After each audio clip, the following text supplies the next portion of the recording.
noite, que a paz, a graça e o amor do Senhor e a sabedoria e a fé que nós temos aprendido aqui no livro de Tiago esteja sobre a sua vida nesta noite.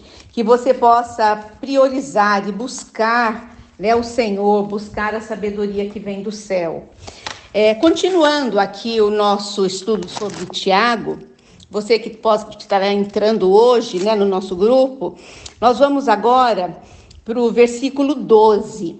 E nós queremos que você fique bem atento e que você possa usufruir de tudo que a palavra está nos ensinando hoje. Aqui Tiago, capítulo 1, versículo 12, diz o seguinte: Bem-aventurado o homem que suporta com perseverança a provação, porque depois de ter sido aprovado, receberá a coroa da vida, a qual o Senhor prometeu aos que o amam. Nós precisamos entender esse versículo. Estudar a Bíblia é muito mais que ler, Estudar a Bíblia é desenvolver cada versículo desse. Está dizendo o seguinte: feliz é o homem que suporta com perseverança a provação. Você está passando por alguma provação? Por alguma luta? Provação, ela vem com a intenção, o Senhor permite, com a intenção de provar a nossa fé. Nós vemos que quando nós somos firmes na provação, quando a nossa fé está firmada em Deus, nós vamos ter perseverança, nós vamos conseguir passar por aquela dificuldade. Pode ser na sua saúde, pode ser uma dificuldade financeira, pode ser uma dificuldade de relacionamento conjugal, pode ser uma provação no relacionamento com os filhos, pode ser uma provação na área de trabalho, não é verdade? Seja qual for a sua provação, eu não sei qual é. Eu sei que a palavra está nos ensinando que se nós tivermos fé no Senhor e ficarmos firmes, na provação, nós sairemos em vitória. Olha como diz aqui: aqueles que permanecerem com perseverança receberá a coroa da vida, a qual o Senhor prometeu aos que o amam. Aqui a palavra está dizendo um símbolo, Coroa da vida é um símbolo, do reconhecimento, da vitória sobre a morte, do cristão. É aquilo que o cristão vai receber quando ele chegar na presença do Senhor. Portanto, aqui na terra, as provações não são para que nós fiquemos desanimados, para que nós fiquemos com a fé fragilizada. Não, pelo contrário. Eu entendo assim, que as provações são como o fogo para purificar o ouro. O ouro, ele passa pelo fogo alto para ficar melhor. E nós passamos pelas provações, o Senhor permite, para ficarmos mais firmes na fé e com mais sabedoria. Versículo 13. Ninguém ao ser tentado diga, sou tentado por Deus, porque Deus não pode ser tentado pelo mal, e Ele mesmo a ninguém tenta.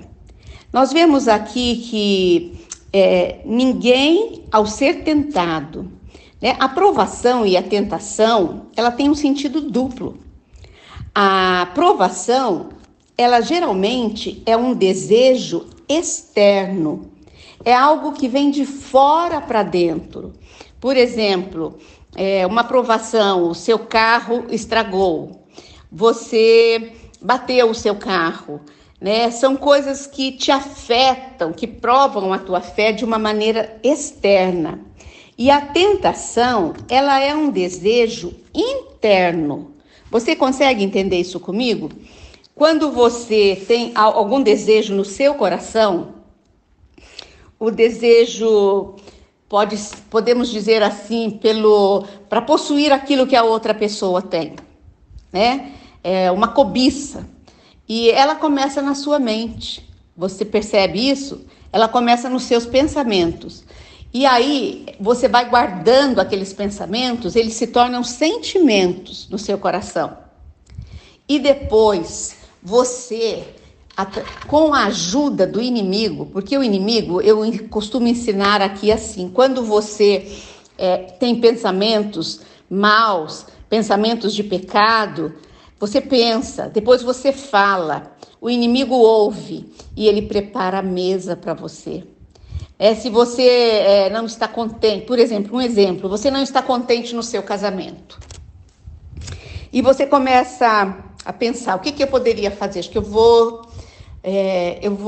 para outro relacionamento. Um exemplo, estou dizendo, um exemplo. E aí você verbaliza isso. O mundo espiritual ouve. O inimigo ele vai preparar situações para que você possa ter facilidade de realizar esse seu pensamento, esse seu plano. Você entendeu? Isso é tentação. Então a gente diz, a tentação é o diabo que vem sobre mim. O diabo, mas você iniciou todo esse processo.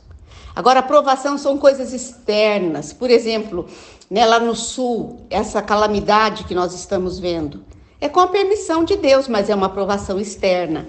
Você conseguiu entender? Versículo 14.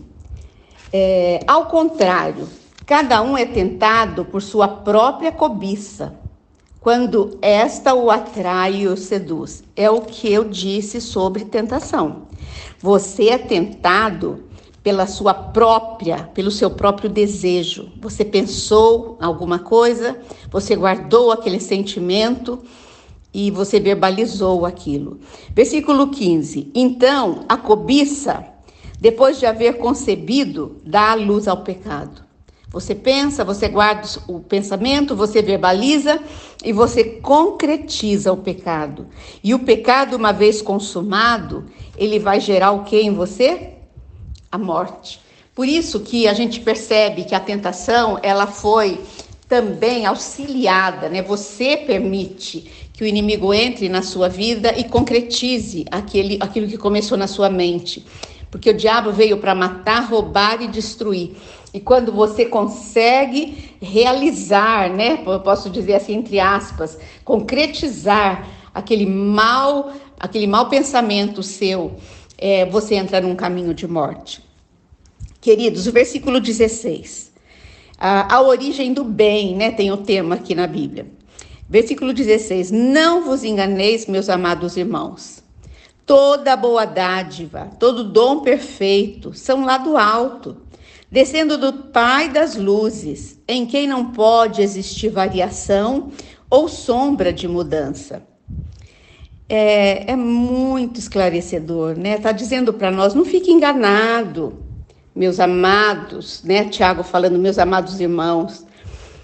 Pense comigo, toda boa dádiva, todo presente, toda bênção, né?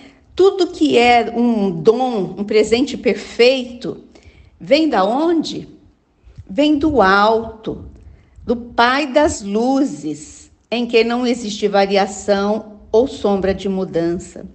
Eu gosto muito de relembrar, né, que o Pai das luzes é o Deus de Israel. E ele, como Pai das luzes, Pai dos astros, né, nós colocamos por terra toda a astrologia. Se você olha para os astros pedindo uma direção, pedindo, né, se o dia é favorável, se não, eles não sabem. Você deve pedir para quem é o dono dos astros, quem é o pai dos astros. Por isso que nós, cristãos, né, que cremos em Jesus Cristo, crente é quem crê em Jesus, não é nome de igreja. Por isso que nós, os crentes, os cristãos, né, nós não usamos astrologia, horóscopo, nada disso. Nós vamos diretamente no Criador de todas as coisas. Você me entendeu? Eu queria até encerrar por aqui, porque o assunto é muito bom e amanhã você convide alguém para estar conosco. Passa o canal do Propósito de Oração. Com isso você vai estar cumprindo, né, o chamado que Deus tem para você. O Senhor diz que você deve evangelizar, que você deve ir e pregar. Então, se tem alguém pregando, né, que você possa convidar pessoas para ouvir. Amém? Senhor Deus, entramos na Tua presença, te agradecemos, Senhor, por essa Bênção maravilhosa, Senhor, da tua palavra.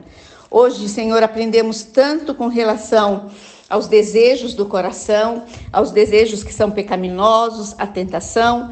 E nós queremos te pedir, Pai, cumpre em nós, Senhor, a tua vontade. Coloca sobre nós, Pai, a tua mão poderosa. E que eu te peço, Senhor, que essa palavra que foi levada hoje, pelo teu Espírito, possa tocar vidas nessa noite e transformar vidas. É isso que o Senhor tem para mim e para você através da sua palavra.